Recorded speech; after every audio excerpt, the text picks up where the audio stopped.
Yeah, 911. I'd like to report a break-in.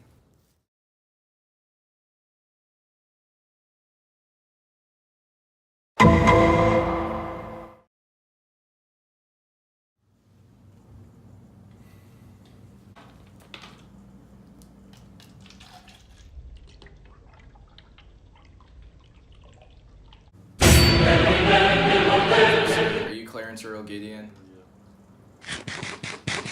Yeah, who are you? We have a warrant for your arrest, sir. A neighbor nearby the pool house saw you leave with a bottle of wine and money. At the same time, a break-in occurred.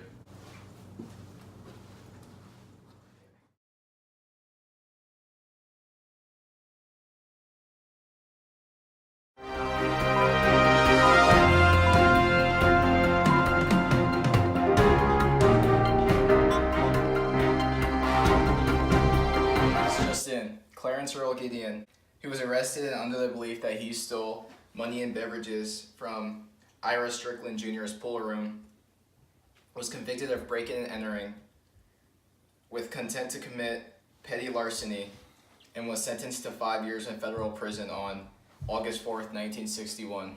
He was unable to afford an attorney, so he was forced to defend himself after being denied a lawyer in trial by Judge Robert McCrary Jr.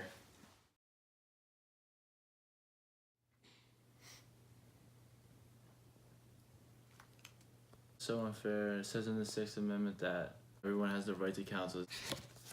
This is a constitutional amendment. To violate the Constitution, he's taking this away.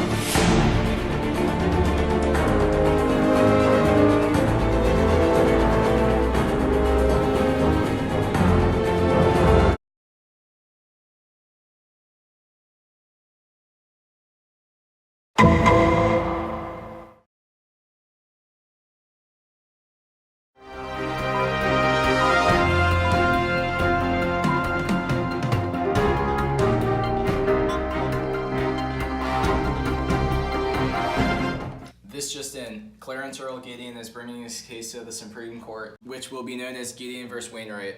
Abe Fortas is the attorney assigned to represent Clarence Earl Gideon in the case, and Bruce Jacobs has been assigned to go against Gideon. We are now going to interview people outside of the courthouse to see what they think. What do you think? The poor rotten criminal. I mean, I really don't think he deserves to have a fair trial in court. Really get another trial. I mean, what he did was wrong, but I could see why they would want to offer him one. I think this is justified. The previous judge denied his Sixth Amendment right, which is the right to counsel. He probably had a good reason for stealing, considering that he was poor. He probably needed the money to survive. The system thinks that this is okay to deny our American citizens a constitutional liberty. And who knows what else the government can take away from us. The government has failed us.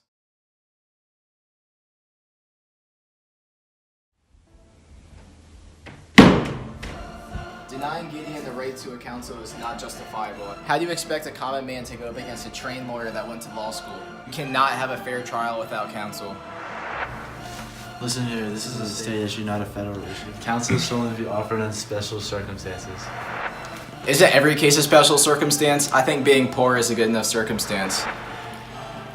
The Florida justice system has followed that practice for over 21 years. If we were to change this practice, we'd have to overturn over 1,000 convictions.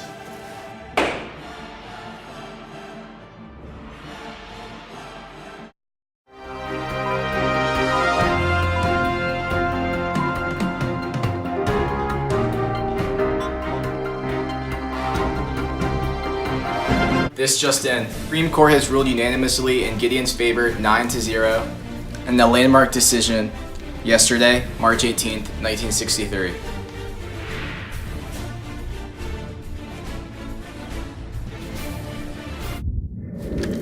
Gideon vs. Wainwright was a very important case and had a strong impact. 2,000 convicted people were freed because of this, and that's just Florida.